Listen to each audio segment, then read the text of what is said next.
Definition of ready.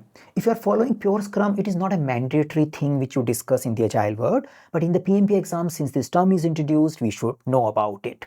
So when we are starting our iteration planning, we know the product backlog keep emerging, but in order to plan well for a given iteration, we as an Agile team expect our product owner to come up with well refined, ready product backlog items which can be planned in the upcoming sprint or upcoming iteration.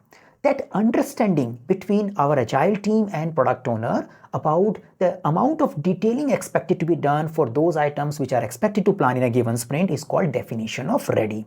It is more about readiness to do a planning. It is not about a kind of a bureaucratic thing. It is about collaboratively we want to make sure our plan should be achievable, and it can only be done when we really know what is there in that particular work item. So definition of ready may include items like the story should be well understood, the story should have acceptance criteria, the story should be small enough so it can well fit into a given iteration, the story should not have unresolved dependencies. Those kind of things should be there in the definition of ready. Now, is it possible if I bring a non-ready story in the iteration planning meeting and still want you to plan? The answer is you can plan. Yeah, there is no bureaucracy that you must come with a ready story, but then we need to take care of the risk together as an Agile team as well as the product owner.